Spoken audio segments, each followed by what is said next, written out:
What's up, guys? Welcome back to the channel. So I rented this Vermeer 725 TX this weekend. Like 250 bucks to have for the weekend. I had it on a day rental. I had an opportunity in 2008 to buy a Bobcat MT 55, I believe it was, for like what the guy owed on it. And at the time I didn't do it, and I totally regret not doing it because instead I employed guys for like another 3 or 4 years doing handwork when I could have just had one of these. So I'm interested in one of these. What I currently have is the backhoe, and this is a this is the Kubota TLB B26. It's tractor loader backhoe. It's a backhoe that comes on and off, but actually mounts on the frame, so it's like a legit backhoe. In like the excavator world, I don't know what it is in Kubota, but I know in like the Caterpillar world, this would be equivalent to like a 303, like right around there, maybe a 3.25, but it's like right in there. It's like it's pretty legit, like powerful hoe, and I mean it's pretty legit. 25 horsepower Kubota diesel in it. This guy about the same power rating. I'm interested in this because I'm looking to condense my trailer size. I want to be able to carry a stump grinder and a little machine to pick up trees with. And this guy obviously is 16 feet from top to bottom, and when I take the backhoe off, it doesn't really shorten it up too much for me. So I'm looking at these things. Unfortunately, at the moment, they seem to be ridiculously priced. They're almost a 1-to-1, but I have so much more use case for this, especially with the implements that go on the back of this and the different things I can do. This will take skid steer attachments. This I can put a plate on to take skid attachments. It has its own little custom attachment situation. But all in all, a great machine. I asked the Instagram audience what did they like about the stand-on mini skids, and they were all like, #1 ditch witch is the king. Bobcat came in as #2. No one mentioned the Vermeers. I liked having no other experience. I like the way the controls are set up. People mentioned to me about different machines having different setups for the different tracks, which made it nice. If you toss a track off, you can get it back on. But I liked it on one hand. My understanding is that the other ones have dual joysticks, but you can still control it with one hand. The setup was relatively nice. Also, if I don't have any additional hydraulics in here, but if I were running, let's say, an auger or something like that, it's set up very nice and very convenient for like a grapple. So I like the way it rode all in all.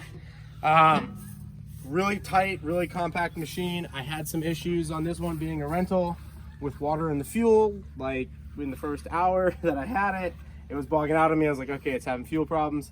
Dumped the fuel filter, put it in a glass pickle jar, and it was like, it had a lot of water there. So I put some Sentry injector cleaner in it, put some new fuel in it, dumped the fuel filter, put it back up there. It's running great. It's got a Kubota diesel in it. Yeah, nothing to complain there. I love the size of it. And so if I was a guy getting going, I had maybe a guy working with me, 2 guys working for me, I had a lawn company route type of deal, this would be high on my list of priorities. After I had my 0-turn situation set up. I see a lot of guys are like 3, 4, 5 0-turns, and I'm like, why don't you have like 1 or 2 0-turns and like get a little bit smaller tractor thing for your larger properties and then move into landscaping work, because I think that there's a lot more money on that side of things. Nonetheless, just got done grading the house, put in some pipes, we've got some drainage that's gonna go out to the pond area. I compacted it out. The one thing I'll say about the skid steer, the mini skid, is that I miss not having tracks. It's so nice to be able to compact some dirt with tracks.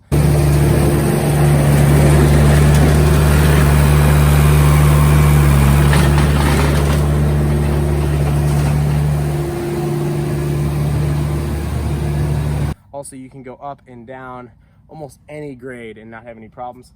I can get almost unstuck out of any situation with the tractor with the backhoe on there, but you just can't compact. And so I end up having to use a plate compactor.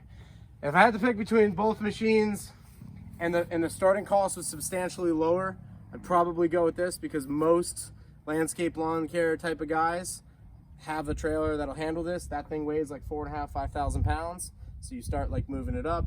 Could you tow it with a 1500? Of course you could. But this one, like regardless of whatever your current setup is, this is a decent way to start, in my opinion. And for the right price, I'd be looking for one of these used for sure. I got a quote on a new Kubota. It's 31 grand out the door on a new Kubota. I haven't seen them yet. I'm interested in them. I like my Kubota dealership, so I'm kind of interested in it. I'm out here at the Kubota dealership, the Kubotas, and just seeing if they got these mini stand-up skids, because I kind of want to check it out, see if I can add this to the video for you. Not sure if my dealer has it yet. Normally I have a rule, and I'll probably stick to my rule here. I never buy anything like first gen, like first year. I'll buy first gen, but I won't buy first year. Pretty much stuck to that rule like for a long time. All right, they don't have any in stock. This is very similar to what I originally had. This has got the hydraulic controls. Oops, don't want that. This one's got the pilot controls. And this would be like your base model right here. Like they have a 65. And so those are gonna be like mid 40s at the moment. It's not great. The one over there on track's open cab, the 65 open cab. He says he just sold it like 54, 55. I bought my first Bobcat in 2014, second Bobcat in 2014 for 54 grand out the door, loaded, cab, the whole thing. So those days are clearly over a little bit. Well, for now anyway. I always wonder, like, are these machines gonna deflate in value, or are they just gonna keep ripping? Because obviously the dollar's has lost a substantial amount of value recently. I would love one of these loaders too. It's a nice loader, but I don't really want to pay 60 something grand for. I don't, I can't justify it. Like I can't really justify that. But I don't know. New one of these right now is like in the lower 40s, depending on how you have it equipped. I've got extra valves for the front for the 4-in-1 bucket, which I would totally add to this. I love the 4-in-1 bucket. Once you get it, you can't go back. And then I added the thumb on this. I had the lights, which I knocked off. And then I paid for a horn, but the horn never came with it, and it's too late now. But nonetheless, they tell me the wiring is there, but the horn is not, so whatever. Great machine. Totally recommend you getting one of them. I don't think it's even optional that you don't have one of them.